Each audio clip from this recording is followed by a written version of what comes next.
Hello and welcome to episode 5 of Talking Bollocks. Episode 5, eh? 5 already.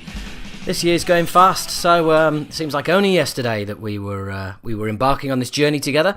For those of you who've regular listeners, welcome back. It's the same intro, isn't it? Every single bloody time. I can't stop it. I will stop doing this eventually because it's fucking irritating me. This intro, not stop doing the podcast. I'm going to do that forever until we all die. So yeah, welcome. If you haven't heard us before, hello. Where the fuck have you been? You're missing out on, you've been missing out on some seriously good shit. So go back and download it and listen to it.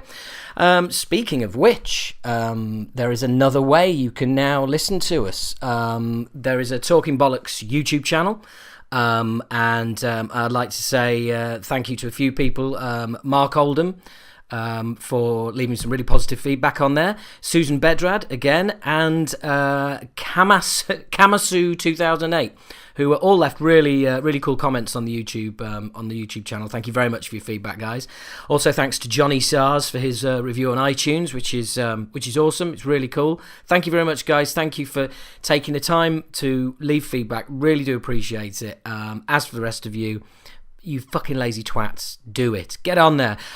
Even if it's just a case of going on iTunes and just giving us a rating out of 5 on stars or just a bit of feedback. You don't have to leave a review, but it's good because it just means that we get a bit more exposure. And anybody who feels like going visiting our YouTube channel and join us there.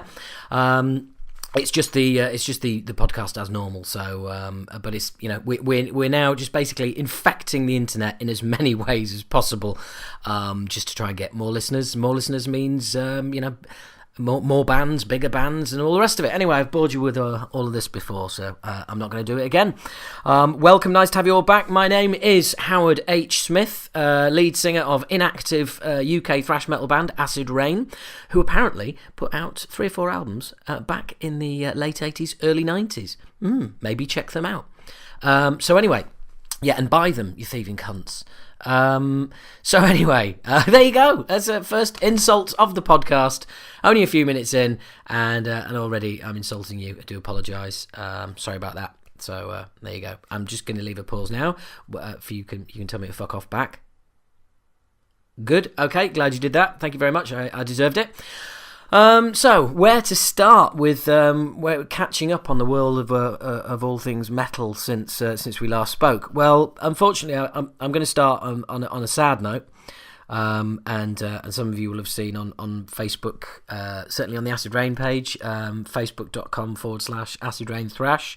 We left a tribute there to the one and only H.R. Geiger. Yes, for our American listeners, that's Geiger, not Giger, okay? Just one of the many words you guys don't fucking pronounce properly, but there you go.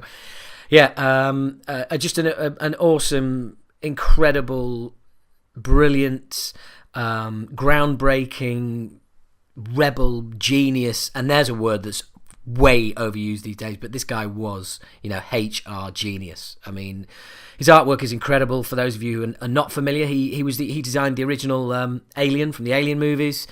I've actually got the top half of an Alien in my front room. I can see him at the moment. Alan the Alien over in the corner. All right, Alan.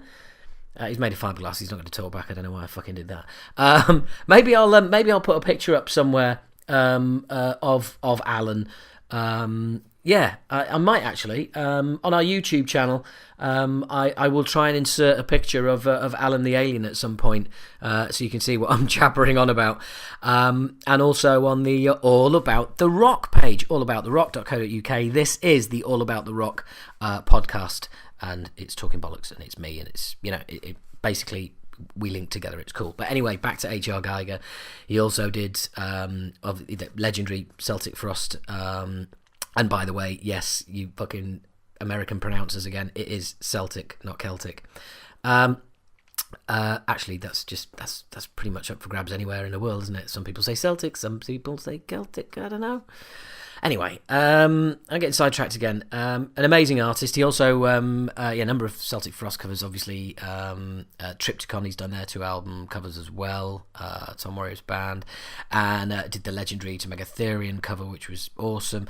He also did a Penis Landscape Where We Come From, as it's titled, which was a free poster that came with the original pressings of the LP Frankenchrist by Dead Kennedys.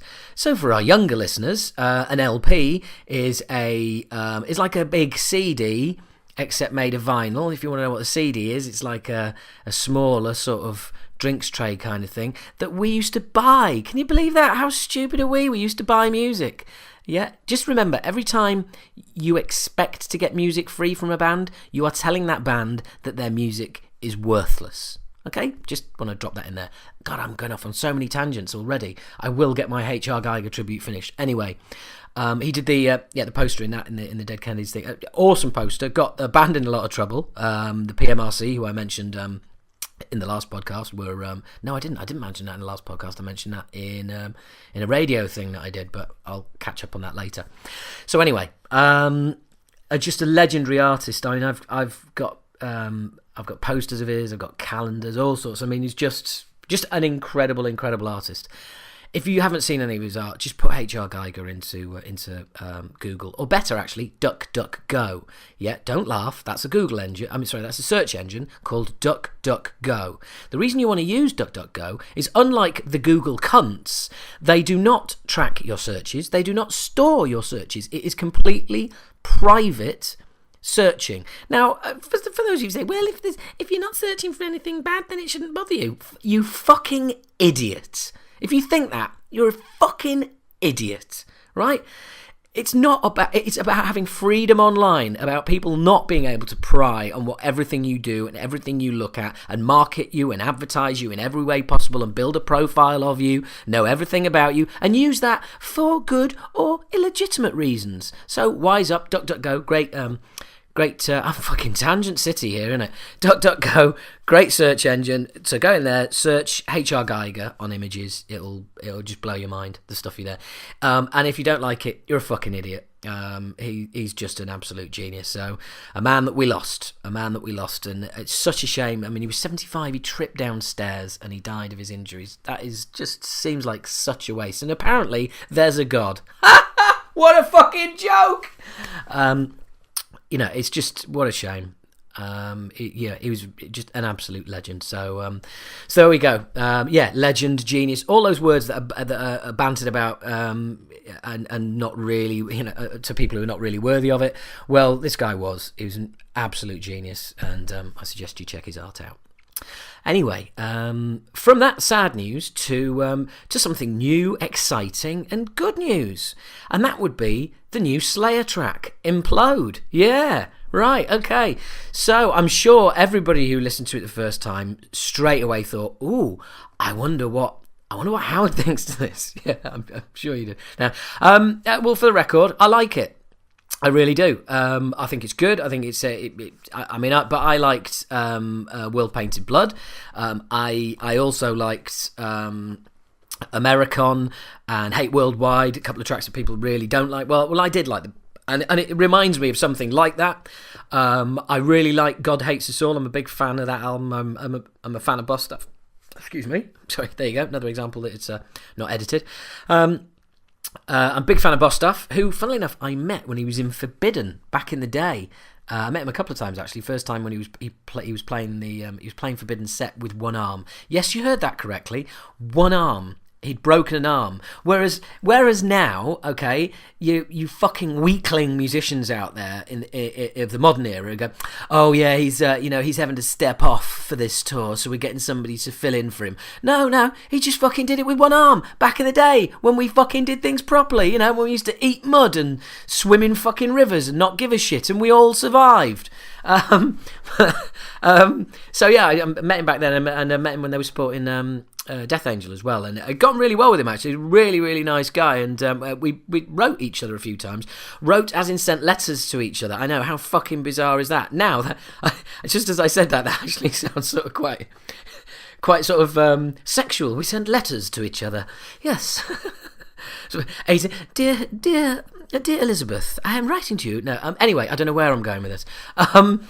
So yeah. Anyway, really like the song. It's not. Look, it's not the best thing that they've ever done. And if you're one of the people that thinks they should pack in, well, do you know what? It's their band. Fuck you and your fucking stupid opinions. They'll go on and do. The amount of assumptions that people make. Oh, well, they've made enough money. They should retire. Really? You know that, do you? You got access to the bank accounts, have you? No, you haven't. It's just a dickhead opinion with absolutely no facts to back it up. That's just your opinion. Just drops out of your head.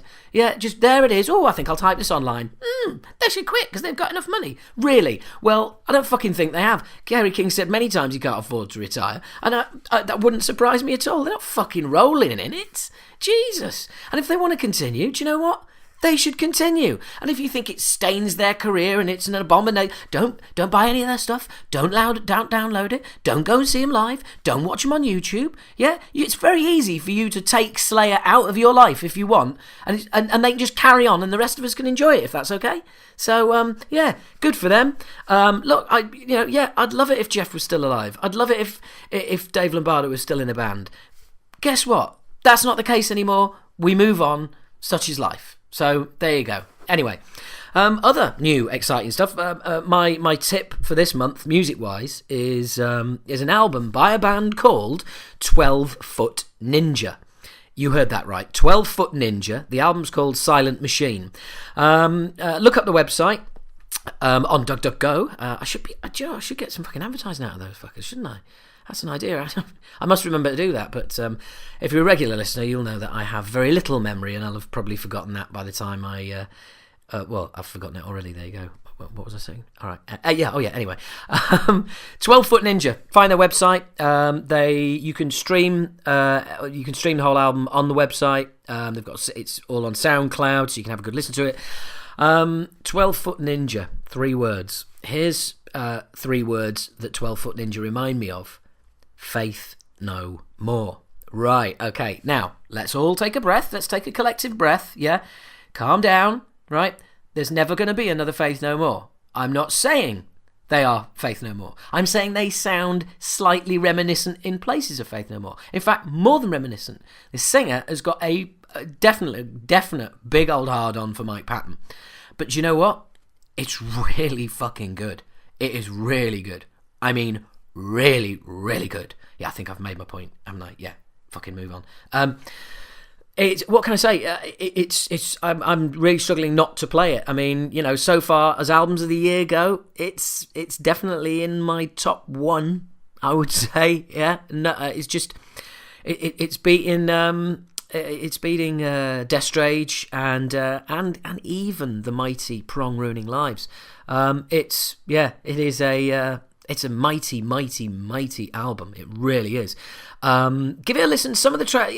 Well, look, just check it out. All I'm saying is, if you liked Faith No More in any way, give it a listen. You may not like it. It's not as funky, by the way. It's not as funky. It has got some incredible salsa bits in it, and also, yeah, you heard that right, salsa. Yeah, and I don't mean the tangy tomato dip. You fucking idiot, right? I mean the type of music. So. Yeah, check it out. 12 Foot Ninja, well worth checking out. And actually, the reason I went looking for them is because they won, I think it's Breakthrough Act or something, at the Revolver Golden Gods Awards. Now, if anybody is aware of the Revolver Golden Gods Awards, they are, how can I describe them?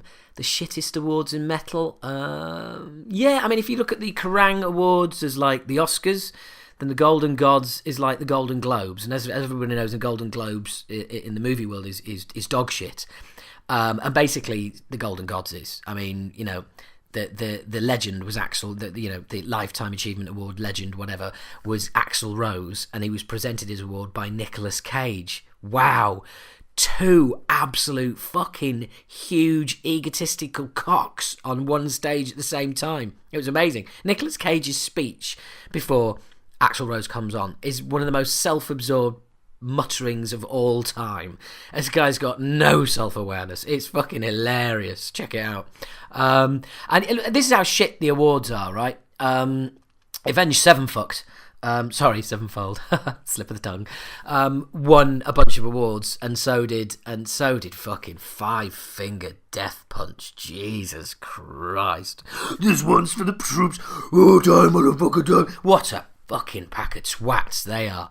Honestly, that was one of the most miserable gig experiences in my entire life. Avenged Sevenfucked, supported by Five Finger Donkey Punch. What a fucking collection of shit.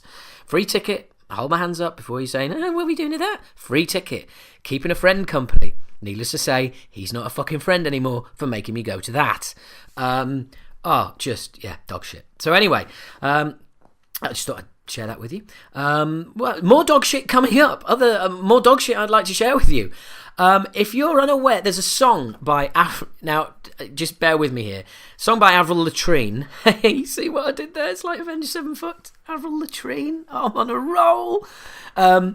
She did a song called Hello Kitty, which was co-written by her husband, Chad Kroger. Let's call him Cunt Kroger, whatever his name is, from Nickelfuck. Hey, get it? Nickelback. I mean, can you imagine a more hideous celebrity music couple than the guy from Nickelback and Avril Lavigne? I mean, Lavigne, you know what I mean. Those two, I mean, fucking hell. There's not enough brain power there to power a 10-watt bulb. And anyway, so these two fucknuggets get together. This cabal of idiots get together. They co-write a song called Hello Kitty. And it's on YouTube. Try and track it down, because it's getting taken down off sites left, right and centre, because it's getting so much bad press, so many bad comments. I cannot do it justice by mere words slagging it off. Just imagine I'm punching you in your ear, right? You've got like you've got your let's say you've got your earbud in your ear, yeah, or you've got your headphone on, and I've just fucking punched it really hard, right? And so the earbud's gone into your ear, banged against your eardrum, or the headphone is just like sucked against the side of your head. And now, right, your right ear is really hurting. It's throbbing. Yeah, just go with me on this, right? That is what listening to that song is like, except both ears. It is fucking horrendous. It's a crime against music. It really is. And the video is just, check it out. I'm sorry to do this to you, because it's like, you know, to use an old Bill Hicks phrase, it's like a guy with a sore tooth can't stop touching it. It's like once you've watched it, you're just like, you have one of two reactions. One is like, oh my fucking God, what a car crash, and you never want to see it again. Or the other is, it's so shit, you keep going back to it to remind you how shit it is, because you think it can't have been as shit as I thought it was, and you go back and go, no, it fucking is. If anything, it's getting worse. So there you go. You look, you getting some, you know, I'm giving you some little bit of tips of music here and bits and pieces and some cool interviews. I just thought I'd deliver you some shit as well, you know, some shit to check out, some real shit, not good shit. So there you go. That's that pile of shit. I think that's it for shit. No, there's some more coming later, but you know, we'll save that for now.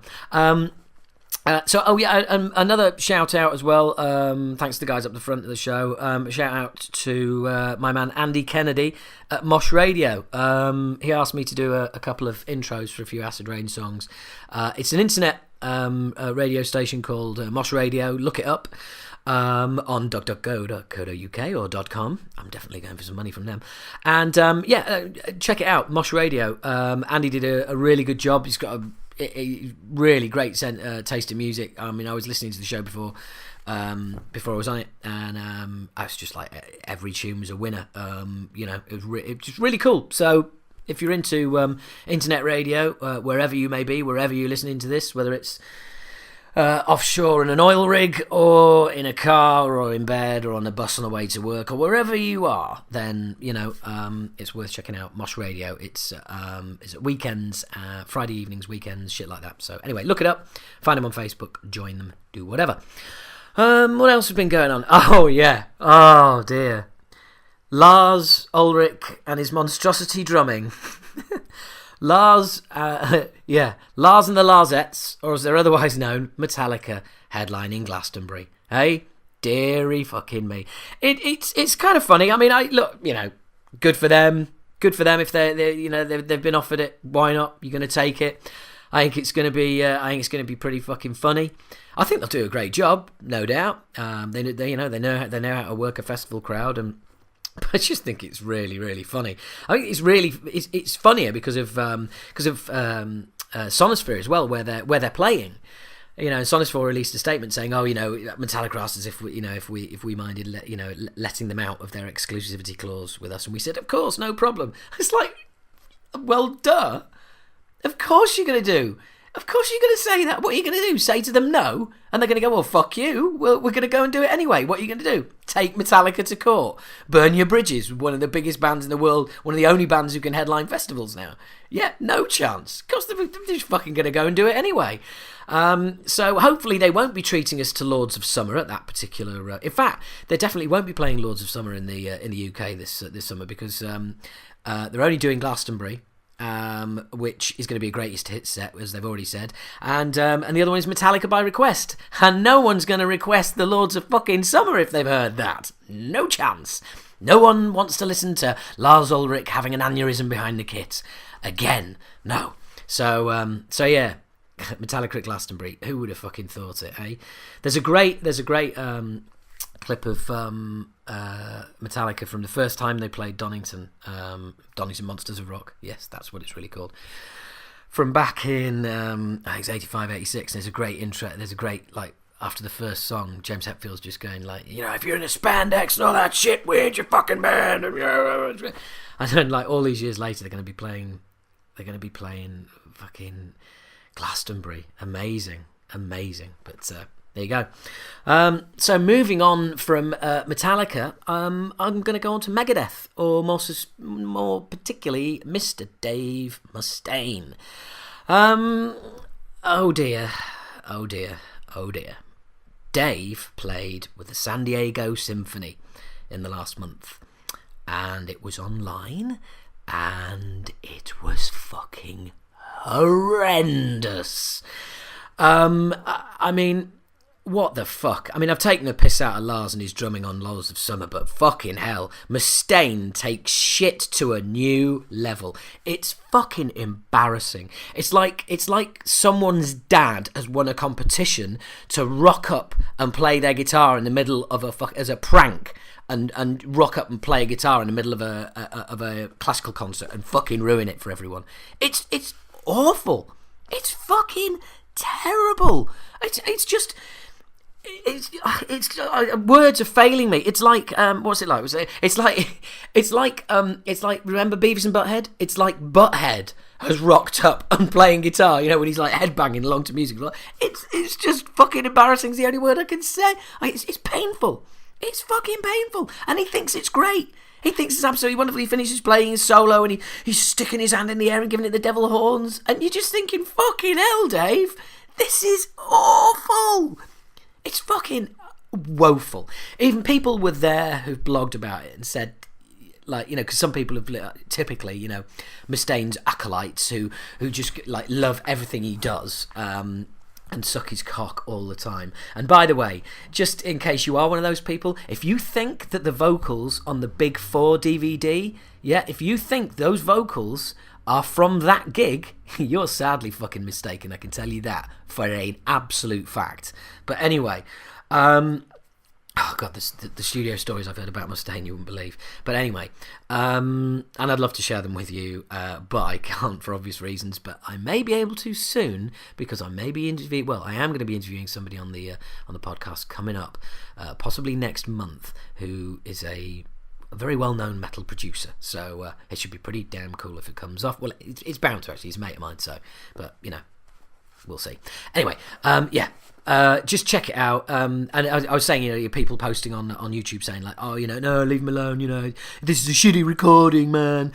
And then you got people blogging underneath saying, no, I was there. It was fucking shit. So that kills that fucking Stone Dead. It's just, it's worth checking out so you can have a really good laugh. But that's about all. It's pretty sad that anyone could be that deluded to actually do that in public and think that it's good. It's not, Dave. It was fucking awful. So anyway, Twitter account, by the way. Twitter, you can tweet us at Talking Bollocks. That's at Talking with a capital T, Bollocks with a capital B, but instead of an S on the end, it's a Z. So it's Talking Bollocks. Yes, yeah, I know.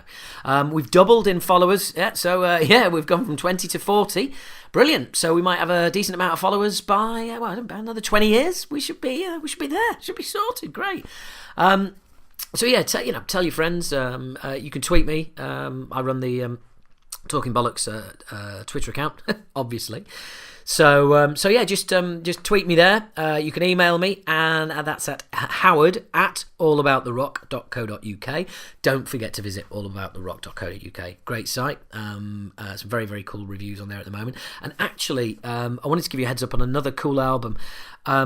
I mean, the guys at All About the Rock really rate it. I'm not a fan, but that's not because I don't recognise that they're good at what they do. It's just I'm not that keen on what they do, which is sort of modern bands doing retroactive sounding thrash.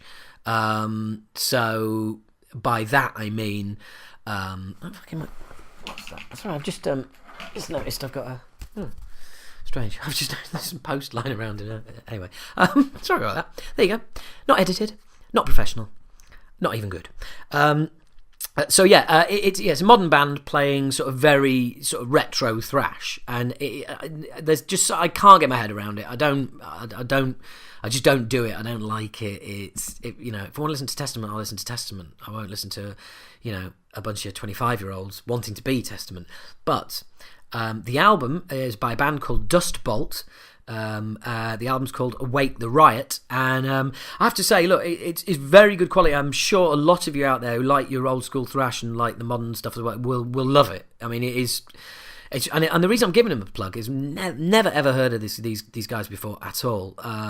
But to be fair fucks to them, the album does stack up. It's some good shit there, definitely. So check that out. And to recap on the last podcast, yes, Fiery Gun Hand Records. I did have some fun with that. It still makes me laugh. But thanks to Pete Denny at Fiery Gun Hand Records, who also had a bit of a laugh about it, because I did worry for a bit that he might be like email me back and go, "Oh, you fucking twat! What are you doing, slagging us off?" But no, he's got a sense of humour as well, thank God. And he did write to me and told me that Fiery Gun Hand is actually a Cardiac's tune. And the reason he chose that is he didn't want to go down the usual fucking metal axe murdering label, which is fair enough. A bit of originality is always appreciated in one's music and one's record labels. So anyway, look, I've been yammering on far too long. It's time we got down to an interview. And as you'll have seen of the title of the podcast, this next interview is with the one, the only, the mighty Tommy Victor of Prong. New album, Ruining Lives. We talk about that. We talk about all sorts of bits and pieces.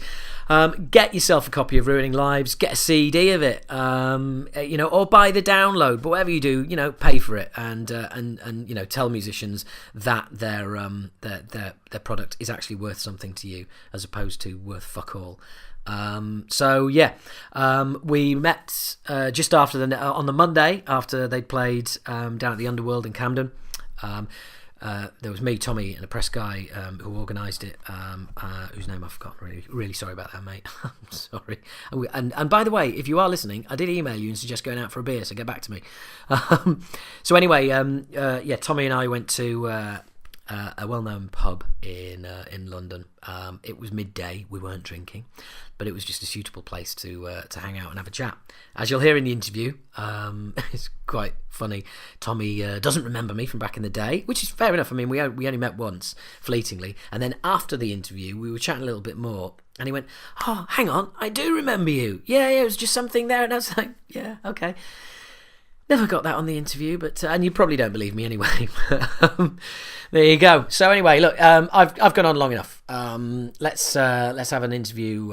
Let's have a listen to this chat with Tommy Victor from Prong, and I'll catch up with you again afterwards. Okay, so here we are. I'm with Tommy Victor. Hi, Tom. Nice to see you. Hi, Howard. How you doing? I'm very well, man. How are you? Glad you made the show last night. Yes, yeah. I made the show, enjoyed it, stayed to the end. You stayed to the end. Yeah. This legendary concept of actually staying to the end. I know, especially something that long, but... well, it did drag on a bit, to be honest with you. Yeah, it did? Just to catch everybody up, Tommy's been having some interesting discussions this morning. Is it on Twitter and Facebook? Yeah, no, I mean, some guy hit me up and said that, he's like, I missed my train because this show was so long. And I was like, okay, I don't really think there was any songs we could really cut from the set list. I mean, all those songs have to be in there. And you can't, what are you going to sacrifice? I mean, Prong has 10 albums out, so... and plus, numerous EPs. So, and then we still didn't cover everything, but none of those songs that really can be cut out from the set. Yeah. Speaking of somebody who has a car, I really didn't mind. Okay, good. And you're always, like you say, everybody has a voice, so. You cannot please all the people all the time. I think he was happy with it. I think everyone's been really happy with the song selection from the set, because we cover stuff from Beg to Differ, from Wrong, Rude Awakening, and then Cleansing being probably the most popular record. That we do a good amount of that, and then the two latest records, and then Power the Damager too. Yeah. Well, I was surprised at how old school the set was actually. Oh, really? Yeah. Because normally, when you see somebody, they're trying to push the latest product. I mean, you're kind of stuck between a rock and a hard place with Ruining Lives not being out yet. Right. Although some of us have listened to it and it's awesome. But you kind of expect the most recent stuff up the front. But to be opening with, don't want to give too many things away.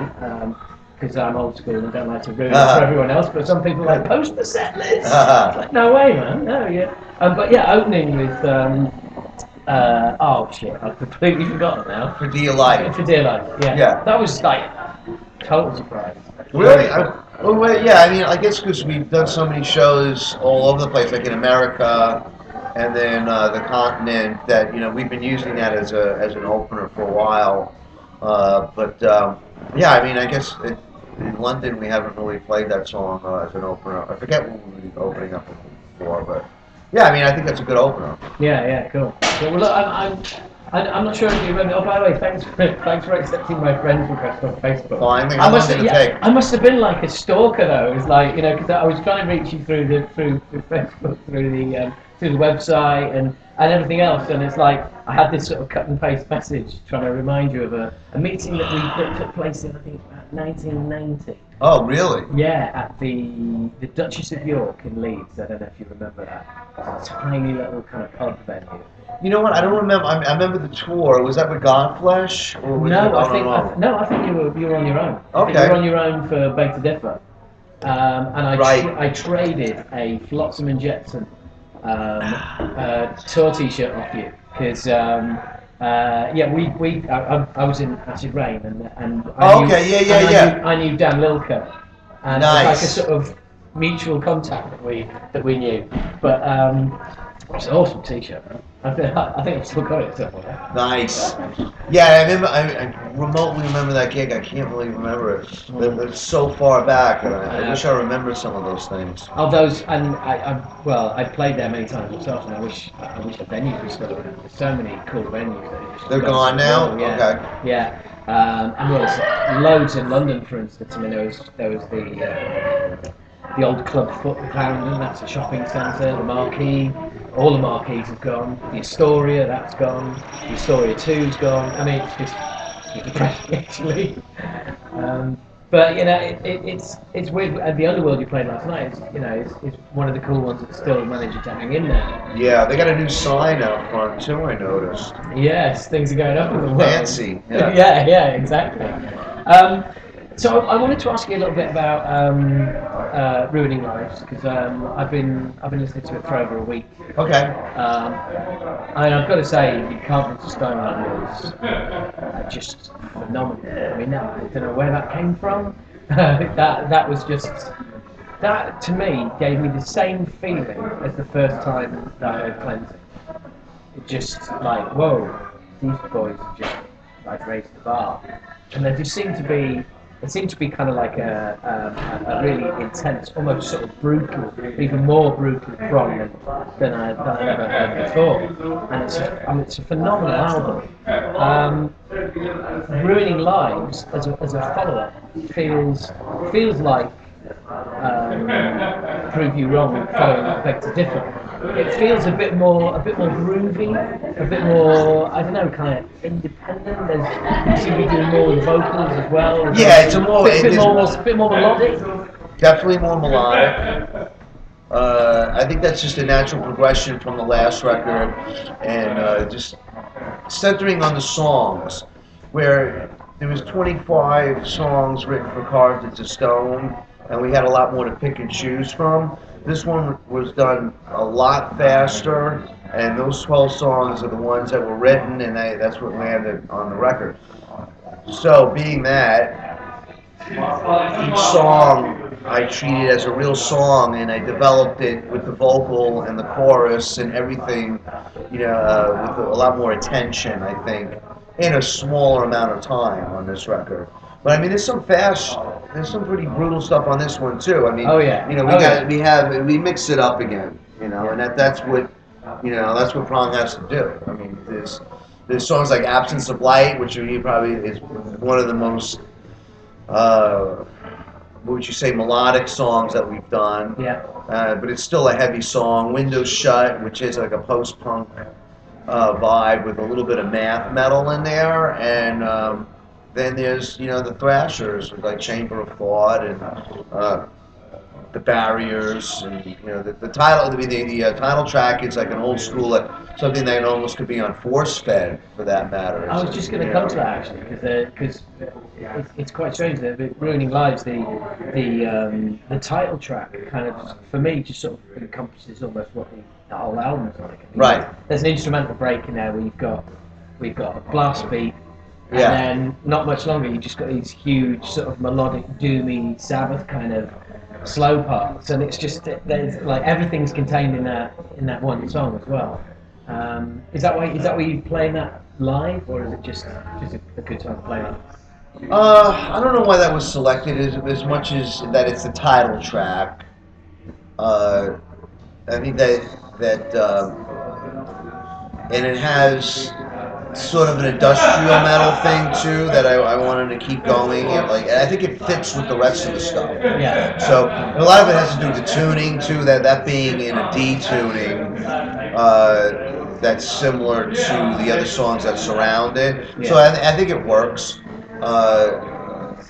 It's a little challenging singing and playing any of the new ones, but those are the ones that were selected. I think Ruining Lives is a good track in there. Yeah, and that is an awesome lineup you've got going there as well. Yeah.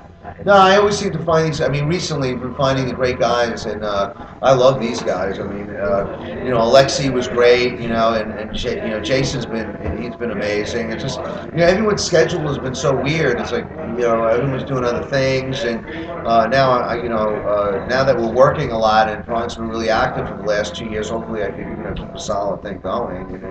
And it's been difficult though. Yeah, I mean, is that the main kind of difficulties holding people together in I mean, like this record going in, and now I was telling Scotty here the press guy that the label this is the window, and after the record has to come out at a certain time. I was like, I don't even have really anybody around, so I had to finagle things in order to make it happen. So, but I've been in this situation so many times where it's been left up to me to pull this whole thing together, and that means coming up with the material. So, as long as I can keep doing that, I don't really worry about it that much. Sure. Sure. But I mean, I do worry about it because I mean, now following up this record will obviously be another challenge. So yeah, is that why you kind of ended up with the tour landing slightly before the album? no, that was basically because I got called out of doing a dancing tour in October that I wasn't planning to do. Like went through in there, and I was actually nervous telling my manager about it. I was like, oh well, I know I was supposed to start working on the Prong record, but Glenn wants me to do another tour. And he's like, okay, this may screw things up, but let me check with the label and see how they felt. And no one seemed to mind it too much, having the tour being booked already. That we, that it was about doing the tour previous to the album. So, in some ways that works. In some ways, I mean, obviously for sales, etc., it's better to have the record out while you're actually on the road. But I mean, this is a good setup as well. Yeah. Not to be all commercially minded about the whole thing, but. Well, no, but you got to be. I mean, you're just saying sales there. Yeah, I mean, that's what's yeah. Remember them? Yeah. Yeah. Well, we have this other thing that's available on Bandcamp. This these Unleashed in the West. Yeah, I saw that. So basically, people can stream it live, or they can buy it on disc at the show. Yeah. So, I mean, that's been working out really well. I mean, it came out fantastic. I mean, there's been so many different production techniques over the years on the Prong albums. Now, to have all those songs from this long period, all with that trio mentality, it really came out great. I think, we really didn't have to have all this crazy production like on Rude Awakening, for instance. Those songs can hold their own with just guitar, bass, and drum format. Yeah. I noticed there's a little bit of keyboards and stuff on the new album. Just kind of like really there's none. It's all guitar stuff. Oh really? Yeah. Right. Okay. So is that a guitar synth or is that just you? No, that's just quirky little noises and pedal board stuff. Yeah, I mean, it's just all with pedals. Yeah, cool. We having some issues with your pedals last night. Some technical issues. Well, I mean, those guys up front kept pushing the monitors into them, and there was good amount of stage divers, and the guys stepped on stuff, and then they unplugged the monitors, and it was beer all over the place, so it was like my pedal board kept slipping all over the place. But I mean, that's all fun, good. Yeah, but it's nice to have some old school problems. Yeah, I mean, we keep it old school. It's just a couple of amps up there, and then and plenty of room for people to just jump about. Yeah, I mean, it was getting crazy there for a while. Yeah, it was pretty cool actually. It's a long time since I've seen anything like that down at the underworld. Yeah. That was a good turnout for Sunday night. Yeah, no, it was really good. And being at Mother's Day too, we were really excited about it. It was. But unfortunately, the set was a bit long, and some people just. Yeah. Well, I mean, afterwards, I've been going to the merch booth, and I've been hanging out, and I wanted to meet people, and a lot of people said they couldn't hang out and talk to me or say hello because of it's almost like Los Angeles here. Like the trains stop at what midnight or something. Yeah, it was pretty shit. But apparently we're gonna have 24-hour tubes within the next couple of years. Really? Yeah. Wow. I know that's gonna be scary. Yeah, that will be scary. Yeah. So we'll have more binge drinking. Yeah. It'll be basically the tube will just be full of drugs. Right. Well, you used to be able to drink alcohol on the tube. You're not allowed to. We used to be able to drink it, and the night before it became illegal, they had parties at every tube station in London. These massive fucking drunken raves in tube stations, because it was like saying goodbye to. Well, to your average American, it's unusual that you can drink outside. Yeah, I know. I mean, even it never ceases to amaze me. Like I was, in Camden. Last night I double took, just some guy walking around with an open beer. I was just like, what the hell is that? I was like, okay, I'm in London, I'm in England now, so. That's it, yeah. Speaking of which, I mean, because of the way the albums fall, would you, of the albums falling sort of like early, is there any chance you sort of coming back and doing some dates? Well, we're doing the Bloodstock. Oh, of course, right. Yes, of course. So, yeah. Yeah, I mean, hopefully you come back. I mean, that would be great. Maybe do another UK show around there, but it's difficult to fill in those with doing Bloodstock. But it's a possibility. Yeah. And then, yeah, I mean, maybe next year or whatever. So It's great to have you guys back on the scene and feeling like I said, just from a fan who's goes way back. Carved Stone just felt like the band had been reborn. No, it was. I mean, yeah. I mean, it was years. I mean, obviously, well, people. I mean, not obviously, but I spent a long time trying to develop the whole ministry project with Al, and then Al, is always into retiring and stuff. So I was like, I better get Prong going, and I've never stopped Prong really since years ago, but it wasn't like something now, like where we got a new record deal, and we're committed to putting out consistent records. Yeah. So it's been a while since that's going on. And yeah, the rebirth is a lot with you sign a new record deal, you're excited, you got real producers working with you, and that's always great. I mean, I can't believe it. Everything's been going really well. I think. Well, I was talking to somebody last night who, and good. I'm glad. It's nice to have you back.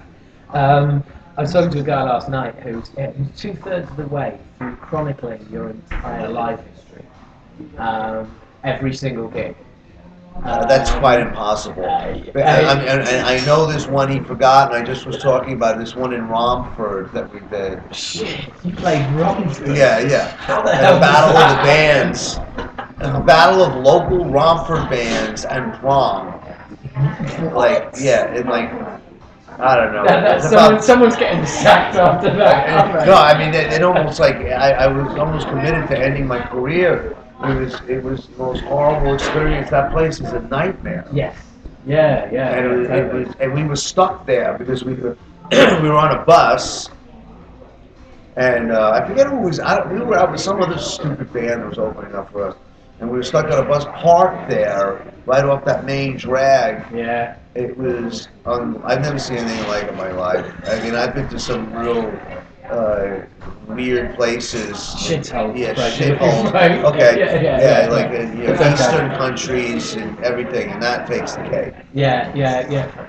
Romford in Essex. Yeah. It's not a great place to get stuck in. Yeah, and the gig was horrible. And one of the guys was there. Actually, maybe that's the guy who's chronicling the whole thing. Well, you never know. Well, his name's Hector. He's a bit of a legend on the London scene. I was talking to him last night at the show, and literally about once every 2 minutes, somebody comes up and goes, "Hey, Hector, I think he's been to like every gig that's worth going to." Wow. Since like the late '80s up to now. But yeah, I think he's like going through it slowly. I'll send you a link to where he's got to. But we were talking last night, and he reckoned that you were basically one of the most underrated and key metal bands of the last 25 years.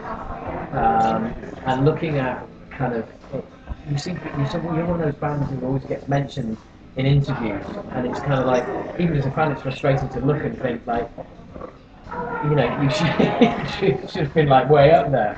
It doesn't frustrate me at all because, I came to believe that everything is exactly the way it's supposed to be, and that's not a justification of that. It's just that there's bands that have reached successes earlier in their careers, and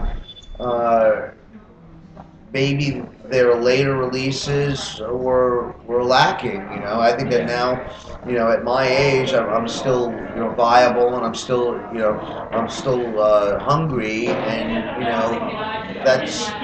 that's just my calling or something. So whether that lasts for how long or whatever, but I mean that's just the way it is. And whatever is, and that's. I've grown to accept that in a lot of ways, and I'm be grateful.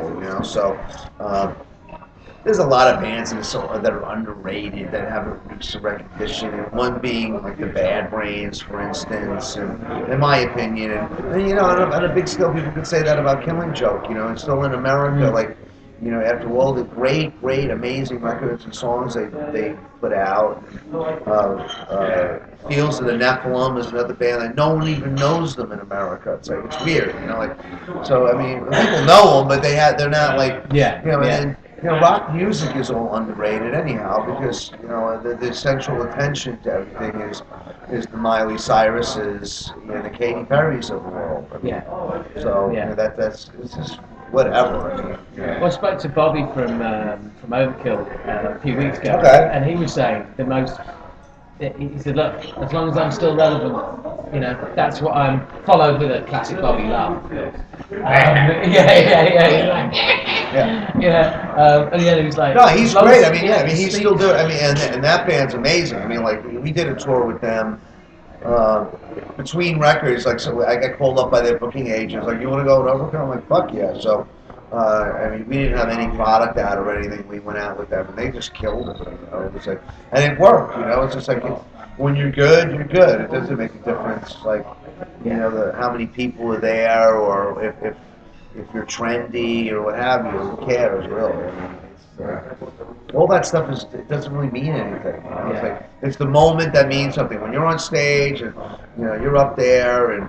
You know, that's the experience of it. Like all that other stuff, you know, what's in magazines and you know how many stars you get, and, you know, whatever. It's like it doesn't make a difference.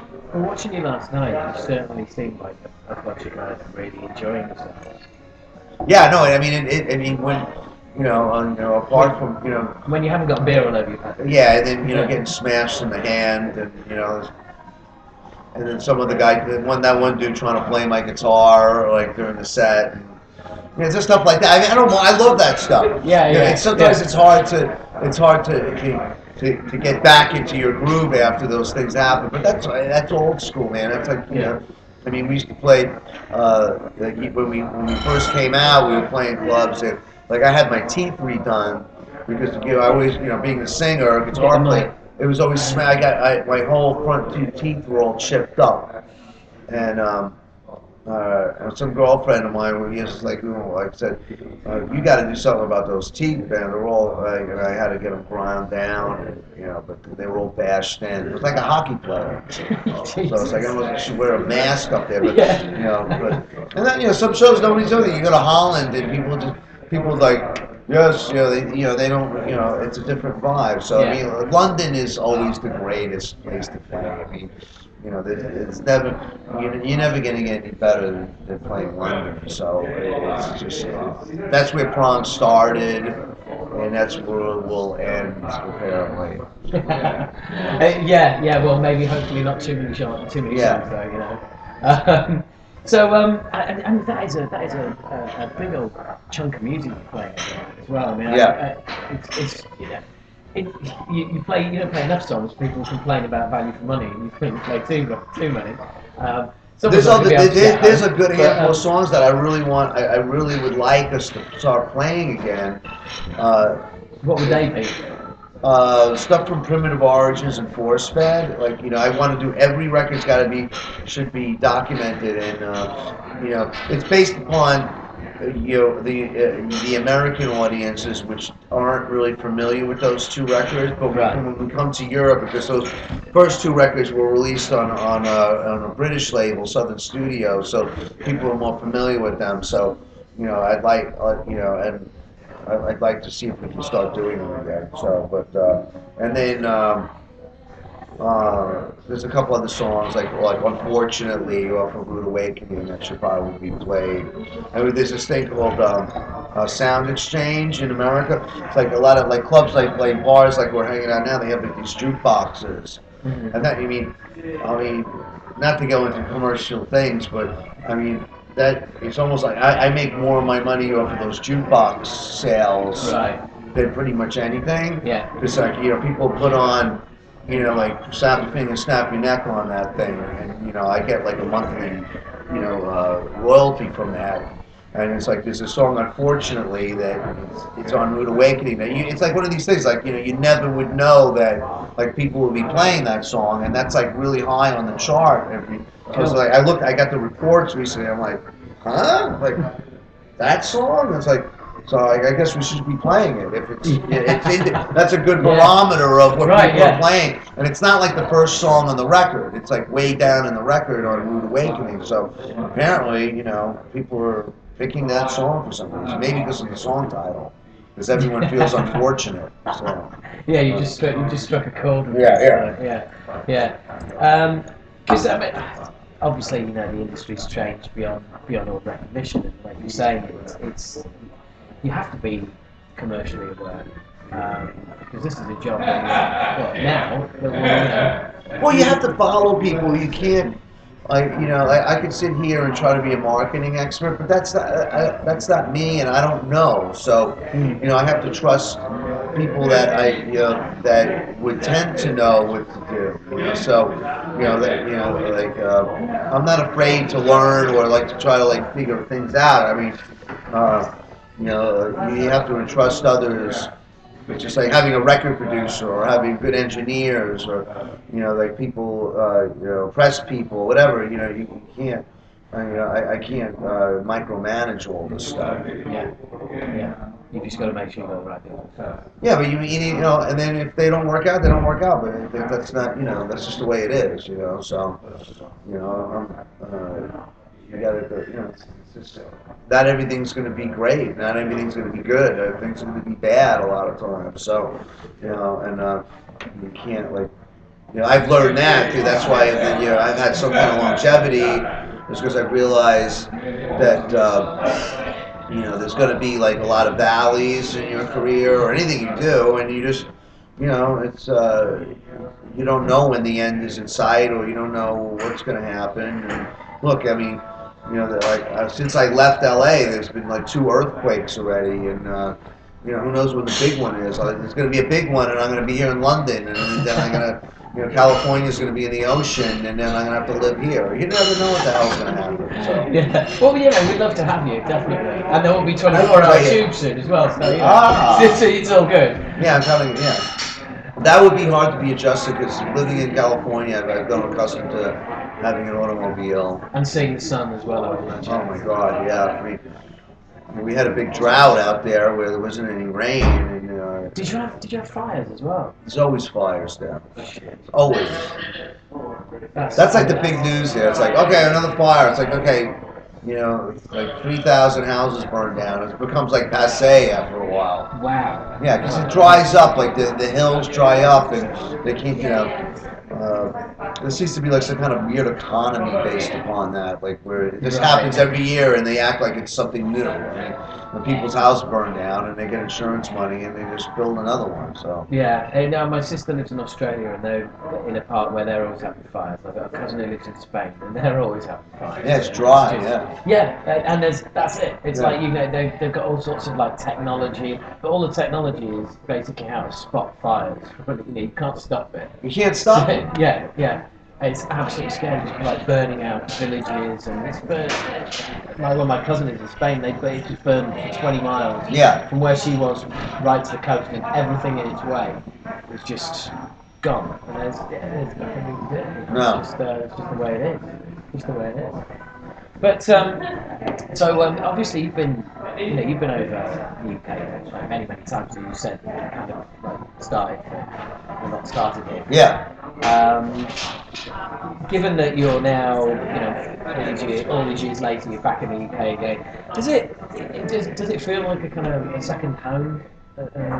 We haven't been here that much. There was a long period where we were doing, continental tours, and we weren't really hitting over here that much. I mean, I think a lot has to do with a booking agent. And some promoters that are willing to take a chance on you again, and you come back, and things are lined up properly. So I mean, again, it's back to what I was saying earlier.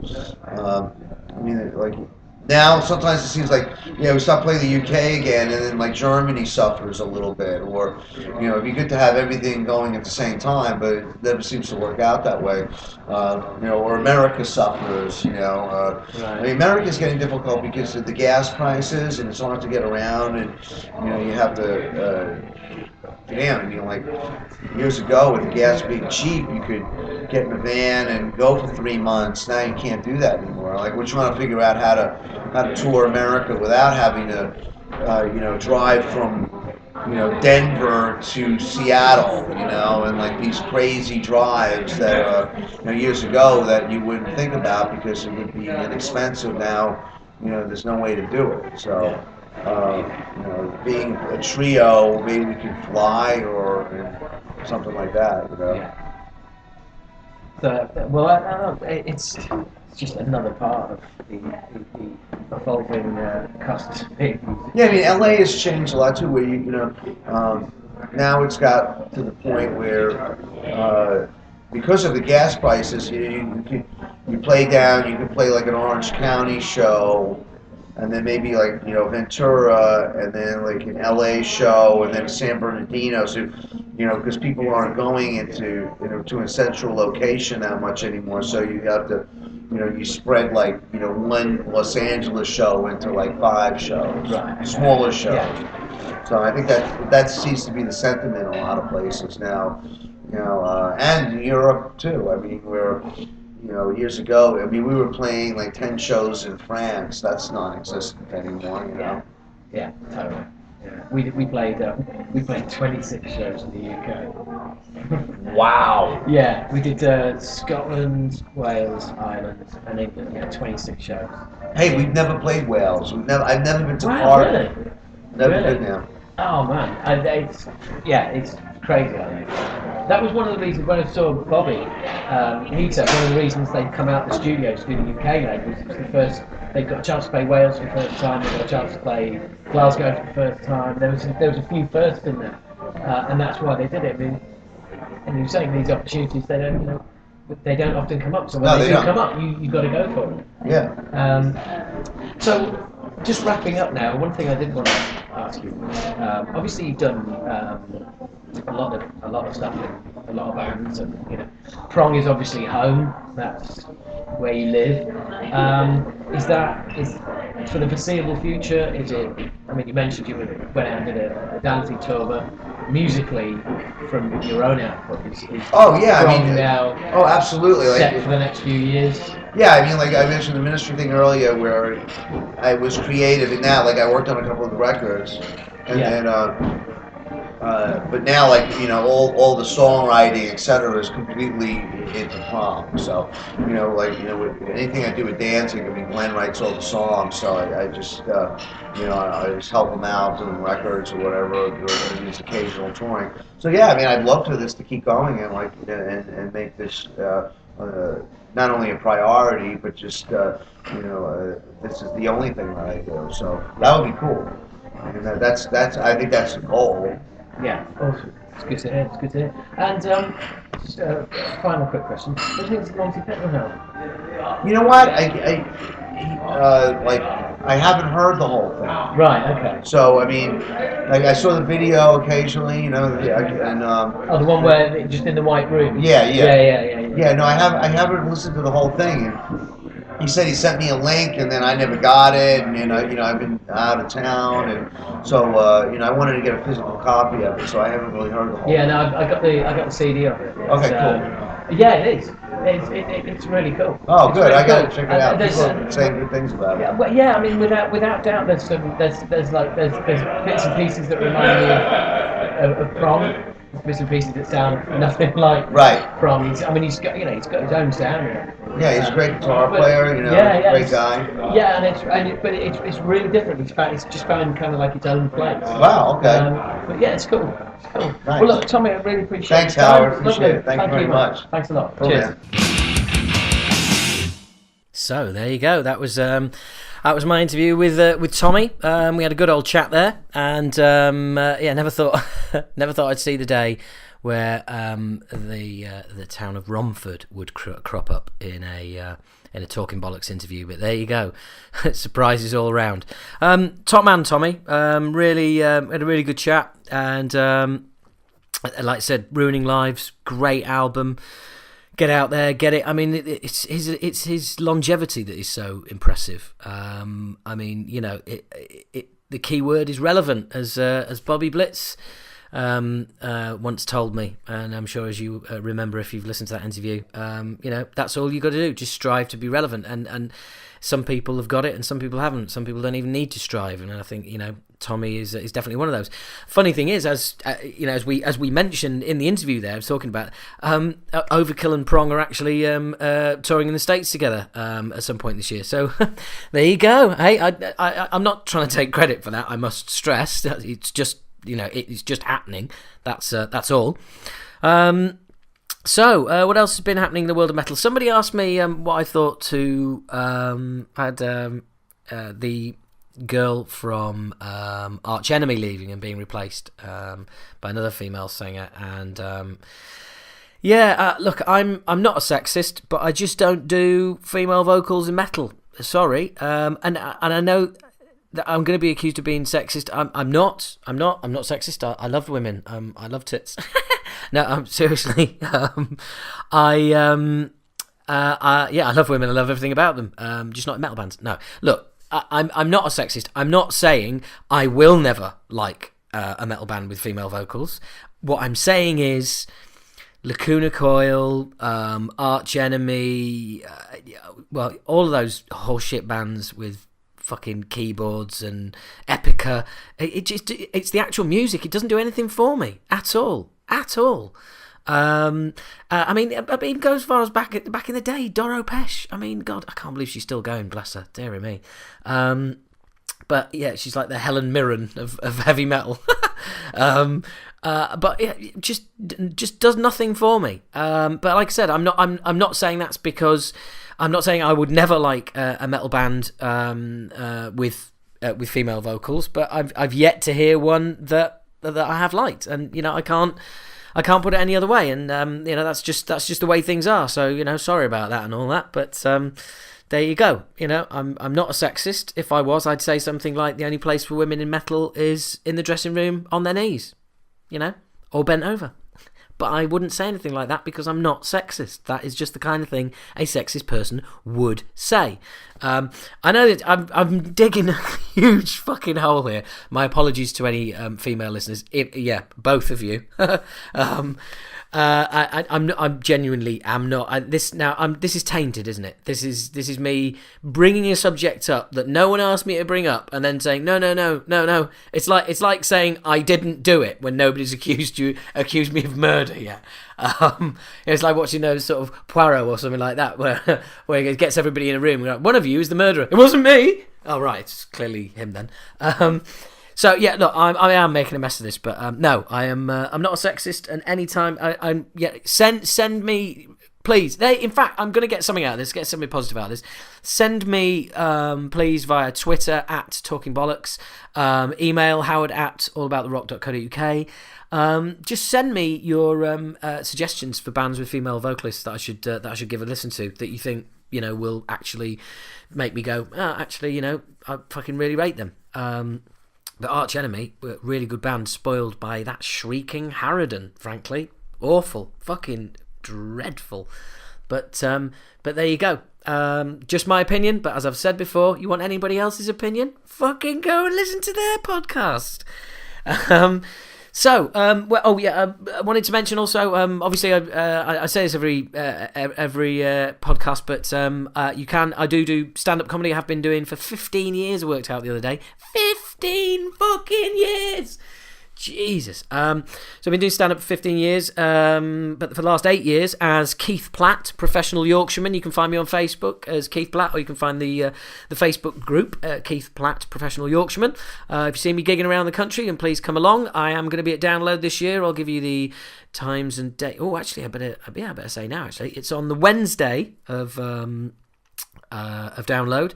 So if you weren't thinking of getting there till Thursday, fuck you! You got a reason to go Wednesday now.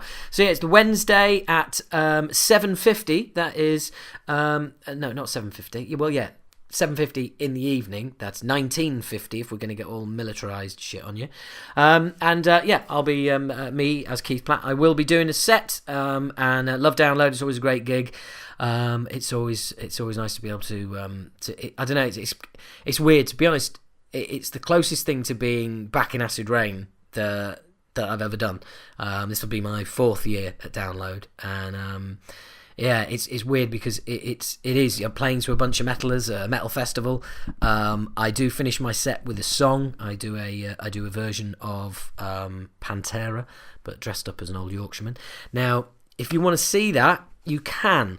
A friend of mine, Paul Chanter, or Cunter as I like to call him, runs the hi Paul, he runs the Acid Rain YouTube channel, and he cut together a really, really cool video for me of me doing Walk by Pantera, but as my character at Download over the years.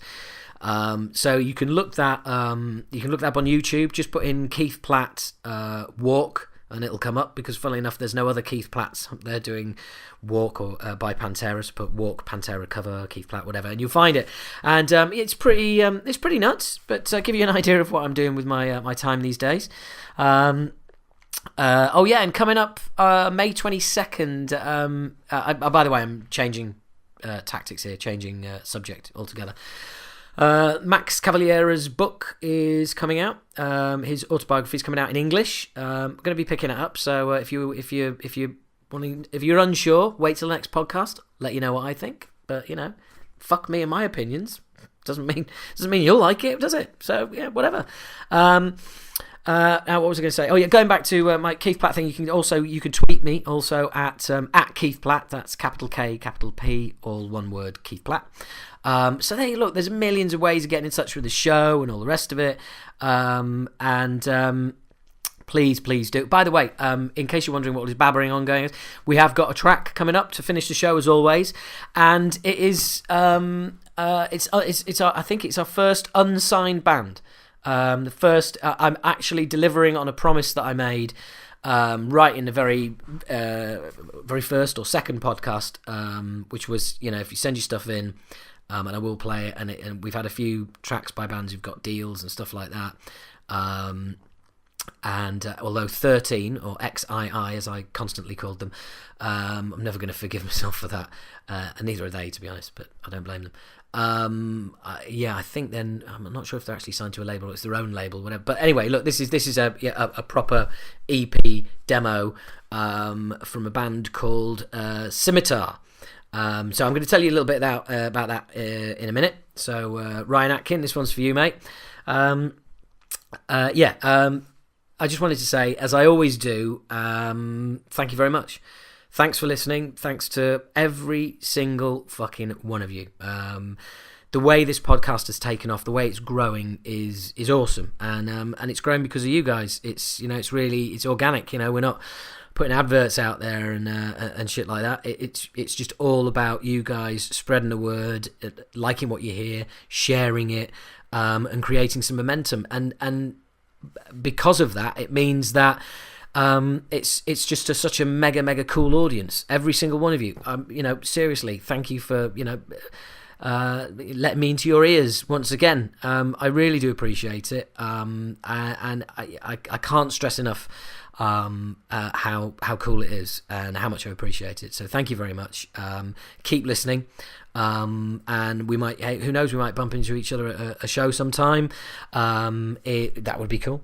But please spread the word. There's no excuse to not be listening. We're on iTunes. You can just put in Talking Bollocks into any a podcast app and you'll find us. We're on YouTube, we're on Twitter.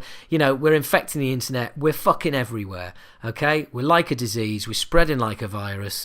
And if you guys can help spread the disease and infect a few people, I'm really taking this analogy way too far, but you get what I mean. So yeah, don't put a condom on Talking Bollocks. Just spread your diseases everywhere. What the fuck am I talking about?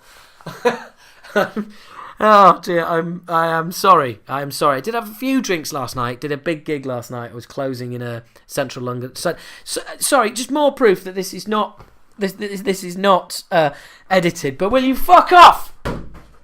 Fucking. That's me throwing a shoe at my balcony window door because there's fucking pigeons on the balcony and they shit everywhere and they're just fucking sky rats. I hate them, and and they cause me grief. Isn't that fucking interesting? This has got to be the most bizarre section of the podcast ever, right? Me babbling on, referring to talking bollocks as some sort of sexually transmitted disease, and then throwing a shoe at a pigeon. That's what you tune in for, isn't it? Are we kidding ourselves? That's what you tune in for. This kind of absolute bollocks. Well, there you go. Talking bollocks. We've come full circle. I knew I could make this work. I knew I'd get there eventually. Excellent. Right. Anyway, seriously, once again, thank you very much to everybody involved in the podcast. Thanks to Talking Bollocks. That's us. Thanks to All About the Rock. Go to allabouttherock.co.uk for excellent competitions. Not that you guys we've established fucking hate competitions, and even when you do win stuff, you put it on eBay. That's so cool. So anyway, go there. Check out the website. Great reviews. Reviews. Well, yeah, good reviews, but also just a really good news site, constantly updated by the man, Craig Hogan, who is behind that website and works his fucking nuts off constantly. And in fact, you wouldn't be listening to any of this without Craig. So come on, let's put your hands together wherever you are. If you're on the bus, you're on the tube, you're walking down the street, whatever you're doing, come on, let's just put our hands together for Craig Hogan. Come on, put those hands together. Give him some fucking respect here. Come on, let's have it. Standing ovation for Craig. Nice one, mate. This is getting a bit mental now, isn't it? Yeah. I did have a couple of drinks last night after headlining a Central London show, and I think it's telling actually at this point. But anyway, guys, it's now on to really is the end of the podcast because we're coming up to the song. Now this is by a band called Scimitar. You can find Scimitar at facebook.com/Scimitar666. Scimitar is spelt SCIMITAR and 666. And that's Scimitar 666 on Facebook, but the name of the band is Scimitar. It's definitely Scimitar. There's no Roman numerals in there or anything, right? It's not Scimitar or 48tar or whatever, but yeah, you know where I'm going. They're proper. It's proper old school thrash. Some of the more refined stuff like Dust Bolt and stuff like is and to be frank, Evil. I'm not a fan of. But I am a fan of bands who can, like Visceral Attack, who sound old school because it's not overproduced. It sounds like, properly full on. It could go wrong at any minute. You know what I mean? I kind of like that. Notice I said, you know what I mean? I didn't say if that makes sense, because I fucking hate it when people say if that makes sense. Well, I tell you what. Why don't you think about what you're saying and make sure it makes sense before you fucking waste your time talking to me? Anyway, sorry. So anyway, yes. It's my man Ryan Atkin. Who sent me this? He is a proper worshipper of the old school. He's a top lad, full on old school, and a very good drummer, as you're about to hear. So the band is called Scimitar. The song is called The Act of War, from the Act of War EP. I understand that that is out on their own label. They're based in Northern Ireland, from Belfast, a city I know well. There's an Acid Rain show from Belfast going to be put up on YouTube soon on Acid Rain TV. So check that out if you're interested. If you're not, absolutely, then don't check it out. It's like the it's like listening to shit bands. You don't have to. Well, there was honestly, I was getting there. There was going to be a point there, but unfortunately, it's gone. Weed battered memory no longer works. So anyway, all that remains is to say thank you very much to you all. Thanks to Tommy from Prong. Go and get Ruining Lives. Crank it up and ruin someone else's life. Yay! okay. Autumn album, great follow-up to one of the best albums of the last decade, which was Carved into Stone, their previous album. And, we've got some great interviews coming up. I don't want to say who. There is one particular interview I'm after with an absolute fucking legend. A legend of thrash and old school. I mean, and I've sent him an email. I have reached out to him. Yeah, you know how I love that phrase. I've reached out to him. I've sent him an email, basically. Somebody gave me the email. Oh, shit, actually. That reminds me. Somebody who sorted all this out was Fergal at Factory Music. Fergal, I nearly forgot about you, man. I'm so sorry. Big shout out to Fergal. I'm so glad I remembered to do that. Thank you very much for getting me that email address, mate. Really appreciate it. So as always, going to really try and keep the quality high here. Next month, I am interviewing a good friend of mine, a metal producer. I don't want to go too much into it because you never know what can happen. Things can not come off. But if that comes off, that will be cracking because it'll basically be me and him sitting around talking about the old days and me trying to get loads of stuff he shouldn't be saying out of him. So he never works again and ruins his own career. That'd be the idea. Anyway, no more bullshit from me. No more talking bollocks from me. It's now time to hand you over to my good friends, but I've never met them, so that would be bullshit, wouldn't it? Time to hand you over to Scimitar, and this is the song, The Act of War.